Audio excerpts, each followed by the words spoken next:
Welcome back. It is Sunday, June 30th in the MLB. Our three best bets are on the way. As always, it's Austin, joined by Logan. Let's recap yesterday. A 2-in-1 day, a winning day, bouncing back after that destruction of a Friday. But let's talk with the winners. Reds, Cardinals over 8. Wonderful call, Logan. That felt like a first 5 line. They absolutely crushed Sonny Gray. And then Mets first 5 team, total over 1.5. Another sweat-free winner, cashed in the second inning. Our only loser, Brandon Marshall, over 1.5 hits, runs, and RBIs. We can't say he didn't have the chances, but he went hitless yesterday. His first at-bat, he came up, guy on second, 2 outs. When you don't get the hit there, your HRR is probably screwed. But a 2-in-1 day, if we could go 2-in-1 the rest of the year, I don't think Logan or I, or hopefully you all, would really complain. So let's try to deliver another 2-in-1 day. Because like I said at the top of the show, we got 3 picks incoming. As always, we hope you guys have a wonderful Sunday. This is the final day of June. Hopefully we can end strong, then move on into July, where tomorrow, a 3-game slate in the MLB. I don't know what we're going to do then, but we'll figure it out. At the end of the video, we will also talk about 2 nerfies, one from me, one from Logan, that we really liked. Aren't going to force it because Sundays we don't really like taking nerfies for whatever reason. It's a little superstitious, but without further ado, let's dive into the picks. And we're going to start with the first one of the day. I am going out to a team that I haven't backed a ton this season, but we're going to Atlanta. And I'm taking the Pirates. Team total over 3.5, minus 135 on Bet365. Now, personally, I would play this about minus 150. Obviously, I don't really like laying a ton of juice. I mean, yesterday I did with the Mets first 5 team total. I just felt like that line was off. I don't really necessarily think this line's totally off. I think it's about where it should be. But I will take the Pirates and think they get a 4 runs today. Now, the guarantee for us here is, well, the Pirates are going to bat for 9 innings because they're on the road against the Braves. And if they want to lose by 10 plus runs, that's fine. And that it will not be terrible for us. Bailey Falter certainly could get rocked here, but we don't care how their pitching shows up. We just care about the Pirates showing up in their offense. Now, they will face Spencer Schwellenbach of the Braves. Now, Logan faded him in his last start. 5 innings pitched, 4 earned runs allowed to the Cardinals. On the year, 5.4 ERA and a 1.28 whip. In that start, Logan did talk about how he is much better at home than he is on the road. He did fade him on the road. However, his home stats aren't necessarily, something I'm too afraid of. I mean, he's only pitched twice at home, and in those starts, his first one, he gave up 3 earned runs. The next one, he gave up 1 earned run in 6 innings to the Tigers. The Tigers are an offense that I personally don't trust at all. They are one of the worst offenses on the road. And while the Pirates, you could argue, hey, they aren't great, I still think they have the bats to get this job done. I mean, I'm not afraid of Spencer Schwellenbach, and the Pirates actually do average a half more runs on the road, so they are averaging more runs on the road. Maybe that's because they bat for 9 innings and not potentially 8 at home, but at the same time, this is a team that the Pirates have had their opportunities so far in this series. However, they've scored a combined 2 runs through 2 games. They've scored 1 and 1 in both those 2 games. But in those games, it's not like they didn't have the chances. They are 1 for 19 with runners in scoring position. Now, like I said, baseball all comes down to those timely hits. You could argue there's not a team more due than the Pittsburgh Pirates, and I think they'll get plenty of opportunities against Spencer. Comes down to, can they knock them in? And against a guy like Spencer, he has struggled with getting those timely outs this season. I know it's a small sample size, only 5 or 6 starts, but Spencer Schwellenbach allowing a .333 batting average with runners in scoring position, and when there's 2 outs, that improves to .364. So, like I said, the Pirates are definitely due. They've had plenty of base runners and opportunities in this series. They just haven't been able to get them, and if they get the timely hits, pretty confident they'll get us 4 runs today. Additionally, when you think about the Pirates and you buy, all right, 1 for 19, well, what have they been doing? Well, actually, over the last 2 weeks, despite those 2 games where they just stunk it up, they're still 11th in batting average with runners in scoring position over the last 2 weeks. So, like I said, I think they can get the job done. I looked hard at taking the Pirates' first 5 team total at 1.5. But it wouldn't shock me if maybe they get 1 run on Spencer's through 5. Then Spencer comes out for the 6th. And that is when they could strike. Spencer is allowing a .364 batting average 3rd time through the order. We talked about Shota Imanaga, or we didn't necessarily mention it with Shota Imanaga, but Shota's been really good first 2 times through the order. Go check out his 3rd time through the order, and that's exactly when the Giants kind of blitzed him. Wouldn't shock me here if maybe they struggle a little bit 1st or 2nd time through the order. 3rd time, they start to put up some base runners. Maybe they get a 2 or 3 or 4 run type inning, and maybe he gets yanked in that 6th inning. So I like to have that 6th, 7th, 8th, 9th inning if we need it. Braves do have a good bullpen ERA, 3rd in bullpen ERA, so they've been really good this season. However, I still think there's going to be opportunities. The Pirates have had opportunities all this series. They just haven't been able to convert them, and now they have seen all the Braves bullpen arms so far through 2 games, so maybe they have a little bit more success here. So, favorite pick of the day, it's a Pirates life for me. Do not have my eye patch or my, bandana, but I think the Pirates get us 4 runs. So give it to me. Pirates team total over 3.5, my favorite pick of the day. But Logan, you're heading out to a late night game, or where are you going? Yeah, this one's actually an earlier game. But last Sunday, I took a Sunday night baseball game. This time, I'm taking an under in an earlier game. Astros and Mets, I'm taking the under 9, minus 110 odds on Fanatics is your best value. Now, I know yesterday we got a little bit of fun. We got to cash it over. We got to cash it through 5 and got to sit back and count our money. This one will not be that way. I do like the under though in this spot. You look at we've been seeing two high scoring games in this series so far. Sunday is normally where we see that trend bucked. I don't know what it is. Maybe it's the whole getaway day thing, where normally just the offense on Sunday dries up. I could easily see that here. I mean, we bet baseball for several seasons now. Sunday is where if you're expecting runs, you normally don't get it. Now, who's starting for the Mets? We need Luis Severino to shut it down for us. 3.29 ERA. Luis Severino's been pretty solid. We backed him on the road last Sunday, and he was great for us. 6 innings pitched, 0 runs, 10 strikeouts. He was great in that one. He did exactly what we needed him to do because that under in that Sunday night baseball game in Chicago, that one was sweaty.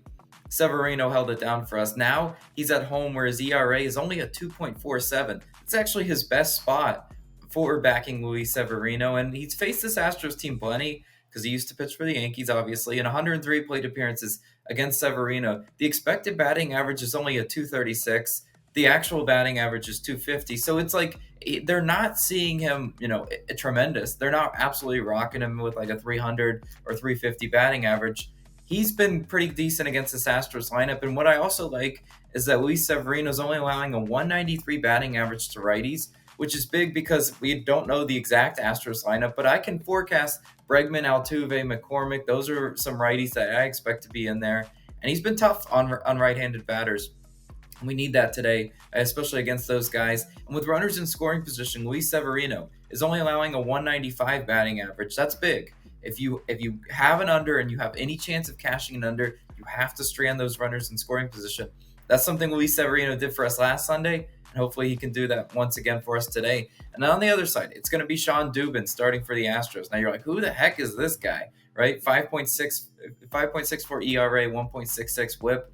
Yeah, I mean, we're not going to be seeing a ton of Sean Dubin. He's likely going to serve as an opener. I looked at the reports for this game.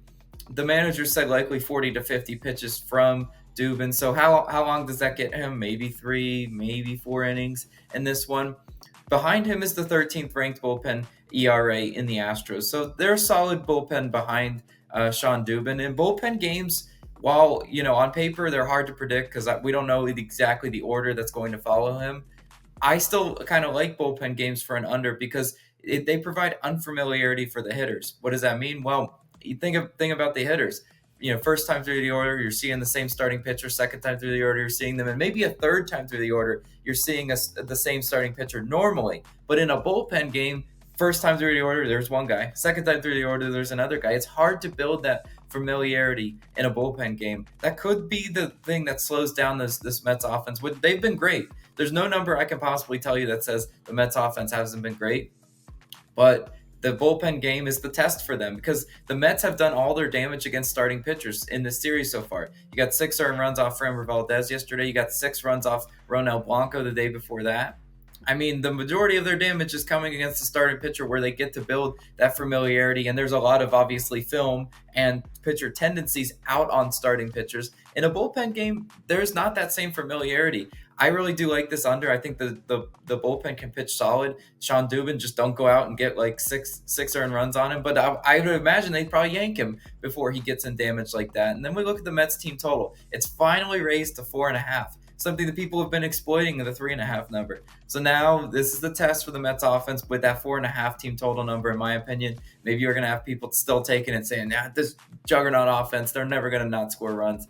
I still like the under a lot on this side. I think we see pitching dominate this one. I could see like a 4-3 final score, which would still go under this line. Give me the under as my best bet of the day. But also you got a player prop. Where are you going for yours? Yeah, I said Logan would be a late night game because if we were to bet the board, he really liked the Rangers and Orioles under today as well. But Astros and Mets, I really like it. Severino's, besides that earned run game where he took his under and earned runs, he's been pretty good this season. So hopefully he can lock things down. Now, like Logan said, we have a third and final pick of the day, and then we will talk about two Nerfies, one from Logan, one from I that we both liked, but you'll understand why we're not adding them to the card. And I'm actually going to go to a Boston Red Sox. I'm taking Rafael Devers over 1.5 bases, minus 115 on BetMGM. Now, if you are only a FanDuel bettor, please save me the time. Don't go on your book and look at what FanDuel has it at because it's at minus 160. FanDuel has just been juicing some base props, and it's been like, all right, well, we can't even bet them there. And that would not even cover you. Let's say Rafael Devers didn't even start and then came in and pinch hit at the end. You'd be screwed on FanDuel, whereas, on BetMGM or DraftKings and whatnot, you'll be fine if they do not start. Now, after going 0 for 4 yesterday, I like Devers to bounce back, and I like his whole team to bounce back. I mean, the over-under once again at 9.5 or 10. And so far through these two games in the series, the Padres have basically, if you've been betting the over, they're putting you on your back. They're putting the team on their back to get the over because they've been carrying them. And the Red Sox have not been doing much help towards cashing the over. Today, I wouldn't be shocked if maybe the Red Sox bets come to life. Maybe the Padres cool down a little bit. But either way, I like Devers' matchup against Matt Waldron, who will start for the Padres. Now, if you never watched Matt Waldron pitch, you certainly should maybe take a peek at him as he throws the knuckleball, which I'll talk about in a second. But he has struggled a little bit against lefties. So far this season, Matt Waldron allowing a 257 batting average to lefties.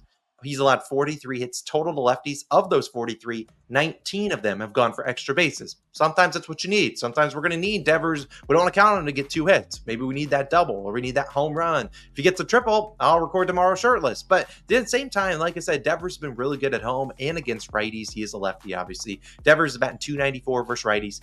288 in general at home. And this season he has 50 hits versus right-handed pitchers. 27 of them, so over half, have gone for extra bases. We know Devers can pull it down the right field line in Fenway, where it sometimes can be easy to hit a home run there, and he could also hit one deep, and it could bounce into the stands for a ground rule double, things of that nature. But same time, I think he'll be able to come through against Waldron. And as I said, Waldron throws the knuckleball. You don't really see any guy throws the knuckleball in the MLB. He throws about 40% of the time. Hard really to say, here's Devers' expected batting average or how he's doing against knuckleballs because no one throws them. However, against other pitches that Waldron throws, the four-seamer, sweeper, sinker, you see Devers have really good splits against those pitches. So, look, if he wants to send a knuckleball to Mars, I'll allow it. But I think he gets plenty of opportunities. I also could see him doing against the Padres bullpen, which sometimes has some shaky arms in there. You just never know what you're getting from him. So, I really like Rafael Devers. I like him to 2+ bases. If we need 2 hits, that'll be tough. But I think he could honestly hit a home run today or maybe just get a double, which we've seen him do time and time again. Rafael Devers, we're your number one fan tonight. Get your over in bases. Those are our 3 favorite picks of the day. Recap before we dive into some Nerfy leans. Devers bases. We got the under in the Astros Mets game and with my Pirates team total pick. Now it is time to talk about 2 Nerfies. And Logan, I'm going to let you lead things off with the Nerfy that you did look at. Which one did you consider, but why are you not rolling with it? Yeah, obviously we only put Nerfies if we're 100% in agreement and 100% love it and see no way it can lose. The one that I really like, but I could still see a pathway of it losing, would be the Rockies and White Sox Nerfy. Now you got Crochet and Kyle Freeland in that one. Crochet, he has ridiculous props on the board, like a 9.5 strikeout line. So he should, on paper, be an automatic 3 outs. You really like Crochet's chances. We've taken his Nerfy several times, and they've cashed for us. Now, the other side, you've got Kyle Freeland, and that's where I'm saying, I could see that one going sideways. Kyle Freeland's batting practice. He's just been terrible. He's been terrible in the Nerfy portion of games. But you have to ask yourself, and why I like it as a lean, and if you want to bet it yourself, if you're like, Logan, scare money, don't make money, sure, I'm going to go ahead and bet it, is because, like, Kyle Freeland, can you get 3 outs without allowing a run? I live in a world where we could see Freeland get 3 outs without allowing a run. It's certainly possible. That White Sox offense is not a juggernaut. They're bad in the first inning. I could certainly see that one cashing, but again, it's a little bit too juiced, and what Austin and I have said all year long, juice Nerfies are L's. So it's a little bit too juiced. And in this economy, I'm not laying juice with a Kyle Freeland Nerfy. I just simply won't do it. But I like it a lot as a lean. Austin, which one did you like? Yeah, I mean, I think you hammered it on the nail. We're not laying juice on a dang Kyle Freeland Nerfy. That's just bad for business. But if you want to bet it, you certainly can. Like Logan said, Crochet, I think, is 15-1 on Nerfies. And if you remember how he Nerfied Alec, boom. Thanks for that. Now, the Nerfy I looked at, which is another one that we did consider, I bet we probably would have added the Freeland one if it wasn't minus 140, but I did look at the Nationals and Rays one. Now, on the Rays side, to get the first 3 outs, you're going to need Taj Bradley, who we talked about before, really, really good at home. It might be our last Nerfy we took was with him at home. I believe Bryce Miller was on this other side or something like that, and they got the job done. I like him, but I think he gets those 3 outs. The problem comes down to the National side when you have Patrick Corbin started. Now, on paper, Corbin has been really good on Nerf. He's 14-2. But man, that record ain't going to be 14-2 at the end of the year. It won't be that good. And the Rays do have some annoying people in there. Yandy Diaz really good against lefties. You also got Randy has sucked, but you just know when we take a Nerfy, Randy's getting a hit. Then you got Ahmed Rosario, who struggled against Corbin, which is why I kind of liked it. But you just know maybe he's due. He's 3 for 28 versus Corbin. At the end of the day, on a Sunday, we don't really feel like losing money on Patrick Corbin or Kyle Freeland. Could they get the job done? Yes. And the Nationals Rays one is a lot better value. But the fact that the Nationals Rays is an over-under of 7.5, identical to Rockies and White Sox. However, the Nerfies are like minus 105. That feels weird. So hopefully both these smack. I won't lie to you. Maybe I'll probably sprinkle a parlay on both two to hit, just so if they both hit, I at least make some money back for fun. But at the same time, we're not going to force a full unit on either of them. But they are 2 Nerfies we did look at: Rockies, White Sox, and Nationals Rays. But that's going to wrap up our favorite picks of the day. We only have 3. It is a Sunday, so always try to take it a little bit slow. It's the final day of June. Just a final recap. We have my pick, Pirates team total over 3.5. Logan's pick, Astros Mets under 9. And then we have Rafael Devers to get 2+ bases. Those are 3 picks. As always, let us know your favorite down below. Hit that like button, hit that subscribe button. We'll see you guys back again in July 1st. We'll see you guys on Monday on a short 3-game slate. We'll see what we find then, but we'll see you guys there. Peace.